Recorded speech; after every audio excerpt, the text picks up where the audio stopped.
Welcome everyone to another Lake Lewis Jr. show. Appreciate you joining me as always. We're going to talk about the Washington Commanders, and yes, folks, they're 7-2 on the season, and surprisingly, they look like one of the cream of the crops as far as NFC teams. Naturally, the Detroit Lions appear to be the best team in maybe all of football, them in Kansas City, but I think the Washington Commanders have really put themselves in position now. They're within striking distance of not just winning the NFC East division, but they're in striking distance of having maybe a home playoff game, maybe a divisional playoff game. They're putting themselves in a really good spot as far as being the number 2 seed in the NFC. And yeah, I know it's only 9 weeks of football, but for everyone out there that's saying, you know what, it's too early, it's not too early. I mean, you're seeing them beat teams that they're supposed to beat. And for my money, yesterday was a game that, although the final score was if you didn't watch the game, it would appear that it was close. Really wasn't a close football game, folks. If Washington's defense had did anything or done anything, they would have easily won that football game. They probably would have blown the Giants out, and I was expecting that. But if you look at what they're doing on the offensive side of the ball, more records continue to fall. And if you look around today, you'll see a lot of storylines about this Washington offense. 3 turnovers on the season, and that's the best mark going all the way back to 1933 when they started accounting for turnovers. They only have 3 on the season, folks. 3 in their first 9 weeks of football. So again, best mark since 1933.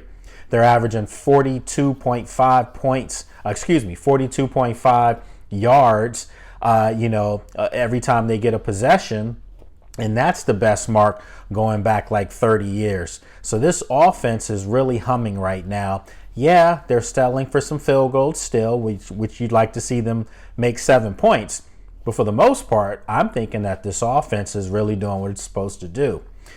If you look at, yesterday's game, and you think about everything that this Washington Commanders team has had to go up against, for them to sweep the Giants, a team that's been a nemesis for them, they've swept them. And in each of those 2 games, they didn't play, complimentary football on both sides of the ball. One unit showed up in the first game, and that was the defense and special teams, because remember, Austin Seibert in the first game had 7 field goals. So the defense held the Giants at bay in that week 2 game. However, the offense, as we said, they left some points on the board.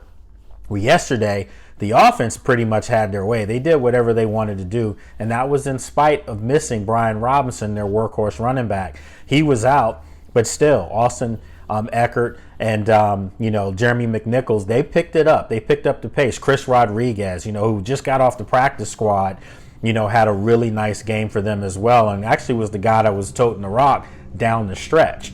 So if you look at what they were doing on the offensive side of the ball, Terry McLaurin, 2 touchdown passes, really cementing himself now as a true number 1 wide receiver. Jaden Daniels, what can you say about this kid? He continues to get better every game and took what was there for him. Didn't force too much action, took everything that the Giants defense gave him, and the offense pretty much had their way. It was the defense. And I'm sure that's going to be something that we'll be talking about later on in practice this week. What Joe Witt Jr., the defensive coordinator, as well as Dan Quinn, because everyone knows Dan Quinn still has his fingerprints on the defense. What they're going to have to figure out is Washington going to be an active player, come tomorrow, which will be the final day for any kind of trades as far as, the trade deadline.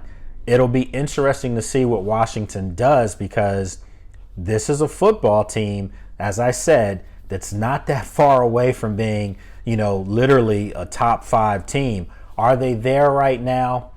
Record-wise, sure, they're there, but I'm not sure if they're a legit top 5 team just yet. I like to think that they are, but I think if with me just, trying to be professional here, I don't know if I would put them, as far as if the playoffs were to start today, would they be a surefire top 5 team?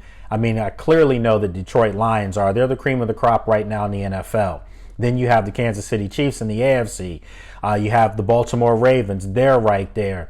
As far as the NFC, yeah, Washington's right there. I mean, there's no reason to think that they're not just as good as Minnesota or Green Bay.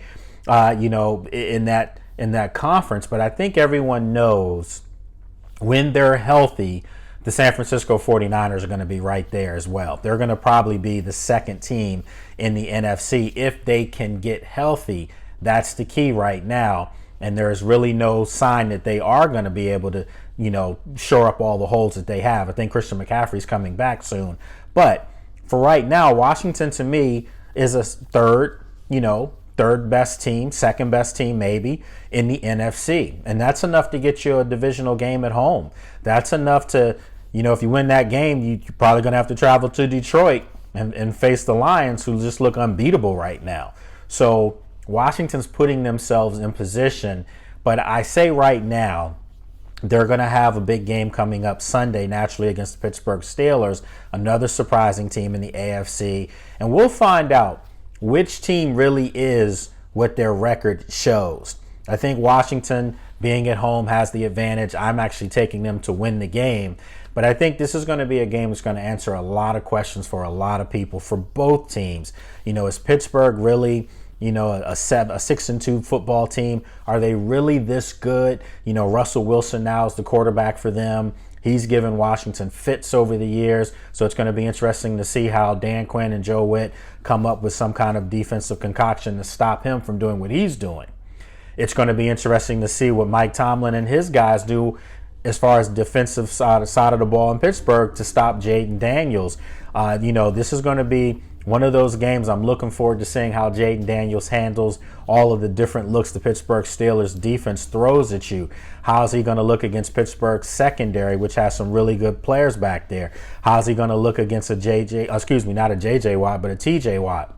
How will he look against a defensive front that will come after you in Pittsburgh? So it's going to be a compelling football game.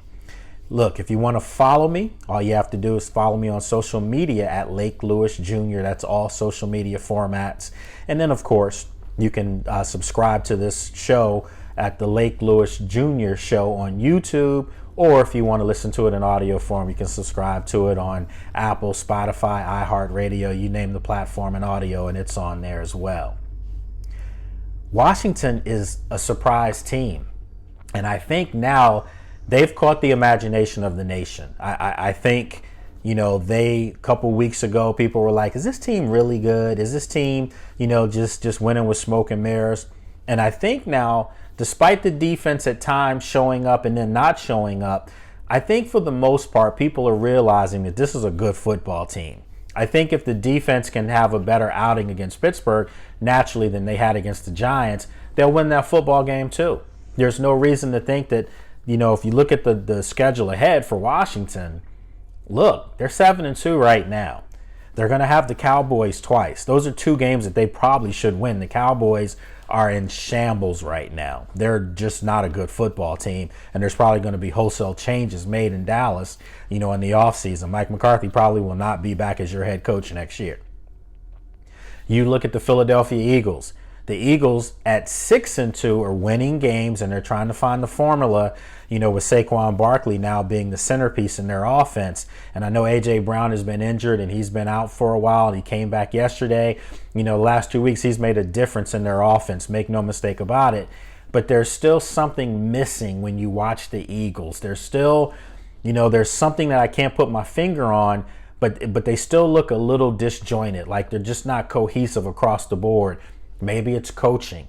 Maybe Nick Sirianni is just not, maybe he's not the guy. I don't know, but I do know from talking to some of my Eagles friends and some of my Eagles brethren who cover the team, there's still something there that's just not all harmony up in Philadelphia, in the city of brotherly love.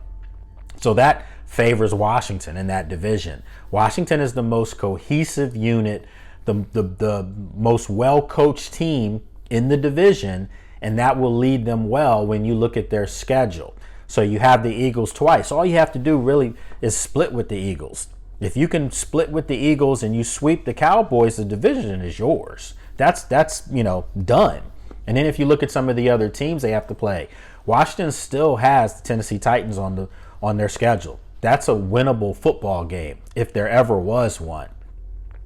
as we said before, they're going to still have the Atlanta Falcons. They have the New Orleans Saints. The Falcons are going to be a tough football game. That's a good football team led by Kirk Cousins. And, Raheem Morris is doing a really good job, back as a coach, head coach. Remember, he was the coach in Tampa for a couple years. For him now to be back in Atlanta as their head coach, he's really having a nice run with the Falcons right now. And they're starting to find a really nice formula too. But the Falcons defense, is still the question mark for them as well, similar to Washington. So that's going to be a really nice game later in the season. I think it's the final game of the season. It could have huge playoff implications when that game comes around. But if you look at Washington's schedule and you look here, these are some winnable football games on the schedule. And before the season started, remember, I was going around saying that this is a 9-win football team at worst. And clearly they're going to get to 9 wins. The question is, can they get to that 11-win mark? I think Washington is the only team in the NFL over the last 35 years to not have 11 wins in a season, to never have done that. So they have every ample opportunity to get that done this year. I mean, look, we just said all these records are falling. Why not have that one fall as well? Why not be able to get your 11 wins? And right now, the way things are looking, if you were to sweep the Cowboys, which really seems like it's going to happen, that's 9 wins. You beat the Titans, who you should beat, that's 10 wins. If you can beat a Pittsburgh or Atlanta, let's just say you split with those guys. That's 11 wins right there, folks. That's 11 wins. So for Washington right now to still have 8 games left on their schedule, 2 against Dallas, 2 against Dallas, 2 against Philadelphia. That's 4 right there in your division. All you have to do is go 3-1 and you'll win the division for sure in that mark. So lots of football left, folks. This is going to be a wild ride to the finish. It's an exciting time if you're a Commanders fan because, let's face it, you haven't been able to have these kind of conversations in November, especially in December. So to have really meaningful football, and this time a little different. Not meaningful football in the sense that you're trying to sneak into the playoffs. You're trying to get in as a wild card, and everyone knows you're probably going to go home after that first weekend. No, this is meaningful conversation because this is the football team that if they were to win the division, and let's just say sew up the second seed in the conference, because naturally Detroit's going to be the best team in the conference. They're going to win it as far as best overall record. They'll have home field advantage throughout the playoffs, unless something drastic happens to the Lions, which no one foresees happening. Dan Campbell has that team humming right now. Jared Goff, everyone involved with the Detroit Lions. And I know Aiden Hutchinson, that we saw a gruesome injury a couple weeks ago. That's a blow to their defense. But I fully expect for them by the time I have this next show with you guys to have gone out and, secured a defensive edge rusher to go along with this defense that really isn't that bad, even without Aiden Hutchinson. So if you're Washington and you can get yourself a number 2 seed, anything can happen. I mean, do I expect for them to go into Detroit and win? No, but I'm going to say this. As long as you have number 5 behind center, as long as you have that young kid and Jaden Daniels who changes the element of any game for you. His wills, his arm, his intellect, his desire to be great has really transformed this team, this Washington Commanders football team. And now you have other players elevating their games to match his game. Terry McLaurin, first person that comes to mind, all off season. The question I had was, could Terry be a true elite alpha number 1 in the NFL? And not a number 1 by default, not a number 1 in Washington, but a number 1 around the league for most teams. I always say there's 5 players at each position that could start for everyone's team. Maybe not the other 5. I mean, you're going to have that conversation. But yeah, they're good enough talent-wise to start for every team in the league. And I think Terry, this season specifically, numbers-wise, years past, yes, his numbers have shown you that he could be, but you're talking about crucial catches, big-time plays when it matters, under the bright lights because now everyone's watching. He's answering the bell big time, and I tip my hat to Terry because he's a class act. He's a good kid. For him to be able to do this and finally get his love, get his flowers, It's just nice to see for a really nice person who deserves everything that's coming his way right now. So you look at he and Jaden and the pair that they've become. They're a problem right now for opposing defensive coordinators. And this is what you want. You want those defensive coordinators to stay up late at night. You want to ruin their marriages. You want to ruin their family life because they have to spend more time watching what you're doing on your offense. And that's what's happening right now for the Commanders. So, man, I could go on and on and on talking about this team. Obviously it's Monday. It's the day after a big win. We'll be off again tomorrow and then back at practice on Wednesday. And I'll have obviously a practice recap for you and let you know what I'm seeing, as they prepare for the Pittsburgh Steelers. But for right now, you have to be ecstatic if you're a Commanders fan. And I think it's okay now. I think it's time, if you're a fan and you're still a little on edge as far as not sure how you feel. Is this team really this good? What my eyes are seeing?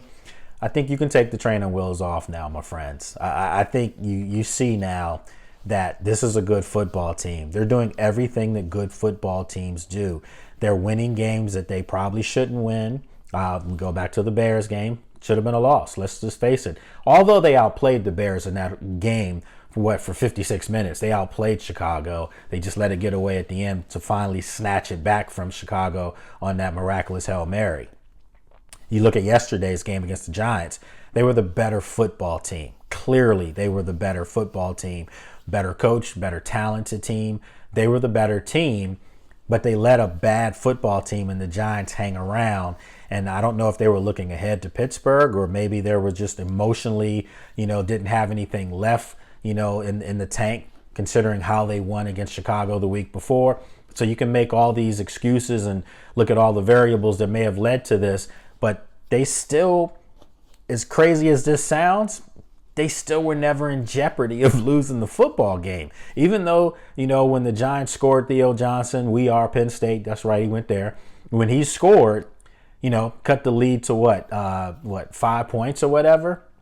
It's still, in my opinion, you just knew that Washington wasn't in any serious trouble because their offense was doing whatever they wanted to do. So that's a sign of a good football team. They've beaten bad teams. So now, when you play the teams with winning records, well, they got over the hump in the Hail Mary throw last week against the Bears because the Bears at the time were 4-2 coming into the game. And now you look at the Bears, they lost yesterday pretty bad to Arizona. They're 4-4. So now that win looks like, okay, you beat a team you were supposed to beat. Well, the Cardinals game now looks better and better and better because the Cardinals seem to have their mojo right now. And they're 5-4 in the division, and so for them, that's a good win for Washington, especially considering it was on the road in Arizona. So for everyone out there being the naysayers and they're not sure and they haven't played anybody, they lost to Tampa and they lost to the Ravens. I get it. They lost both those games to two playoff teams on the road in games that they were in the game in Tampa in the third quarter. They were still in the football game. And against the Baltimore Ravens, they had a chance to get the ball back with 2:25 in that game. I was at both those games. So I can say with my eyes, they didn't seem that far off from those two teams. I'm not so sure if they play Tampa right now today, they might beat Tampa. I don't know about Baltimore because Baltimore is Baltimore, and that's the team that I'm telling people right now. I still have Baltimore winning the Super Bowl this year. I do. So, Washington. What do you think about this team? Let me know in the comments, and one of the things that I do want to do going forward is I'm getting so much love from a lot of you guys out there, and I appreciate it. I really, truly do. Like to get you guys on the pod, like literally get you here on the pod. You come on studio, we do it via Zoom for you or however you need me to get to you. But I'd like to bring some of you guys on because some of you guys have some great comments that you can see in the comment sections. Remember, you can subscribe now to this podcast. There's a button right here that you can hit and subscribe to it. So, let's keep in touch that way. And again, I greatly appreciate everybody out there for all the love and all the support. This one was just supposed to be a quick, real little, Monday recap. And, but the juice comes later in the week. Tomorrow, you'll be able to see on Rambling with Rio. I go on his podcast does a great job as always. You can go to his podcast as well and subscribe. But I'll be on with him tomorrow, and we'll chop it up a little bit more extensively. And then on Wednesday, I'll give you Wednesday and Thursday, actually, I'll give you a practice recap for me being in practice and let you know what we're seeing, who's out there practicing, who's not, what the vibe in the locker room, what the food tastes like from the chefs. It's just a good time now to be a Washington Commander fan, supporter, media member, however you want to call it. It's good times right now. It's 7-2, and I don't think this thing is going to stop. I don't think the wheels are going to fall off anytime soon. So get your popcorn and enjoy it, because I think this is going to be a nice, lengthy season for the Burgundy and Gold. So appreciate you joining me. And as always, we'll be back later in the week, and we'll do it up real big for you. So take care and have a good one.